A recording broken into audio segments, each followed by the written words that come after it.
চাঁদপুরের ফরিদগঞ্জ পৌরসভার ৭ নং ওয়ার্ডের পূর্ব কাছিয়ারা কলেজ গেট এলাকায় মাদক বিরোধী ও সচেতনতামূলক সভা অনুষ্ঠিত হয়েছে। শনিবার সন্ধ্যায় স্থানীয় এলাকাবাসীর উদ্যোগে আয়োজিত এই সভায় প্রধান অতিথি হিসেবে বক্তব্য রাখেন উপজেলা নির্বাহী কর্মকর্তা সেটু কুমার বড়ুয়া। তিনি বলেন, যুব সমাজকে মাদকের ভয়াল ছোবল থেকে রক্ষা করতে প্রশাসনের পাশাপাশি সমাজের সকল শ্রেণী পেশার মানুষকে ঐক্যবদ্ধভাবে কাজ করতে হবে। সম্মিলিত প্রতিরোধ গড়ে তুললেই মাদকমুক্ত সমাজ প্রতিষ্ঠা সম্ভব হবে বলে মন্তব্য করেন তিনি। পরে উপস্থিত সবাইকে মাদকের বিরুদ্ধে সচেতন থাকার শপথ পাঠ করান। বিশিষ্ট ব্যবসায়ী ও সমাজসেবক সানাউল্লাহ পালোয়ানের সভাপতিত্বে অনুষ্ঠানে বিশেষ অতিথি হিসেবে বক্তব্য দেন ফরিদগঞ্জ থানার ভারপ্রাপ্ত কর্মকর্তা মোহাম্মদ হেলাল উদ্দিন, ফরিদগঞ্জ প্রেস ক্লাবের সাধারণ সম্পাদক নুরুল ইসলাম ফরহাদ ও সাবেক সভাপতি নুরুন নবী নোমান। সভায় এলাকার বিভিন্ন শ্রেণী পেশার মানুষ ও গণ্যমান্য ব্যক্তিগণ উপস্থিত ছিলেন।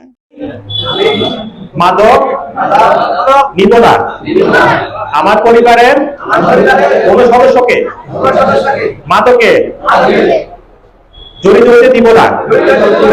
আমার আশেপাশে কাউকে যদি দেখি মাদকে আসক্ত, অবশ্যই আইন শৃঙ্খলা বাহিনীকে অবগত করব।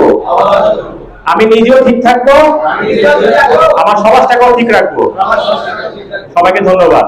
আশা করছি আজকে আপনারা যে শপথটি নিয়েছেন এটা শুধুমাত্র মুখে মুখে বলার জন্য না, আপনারা নিজেও এটা মেনে চলবেন।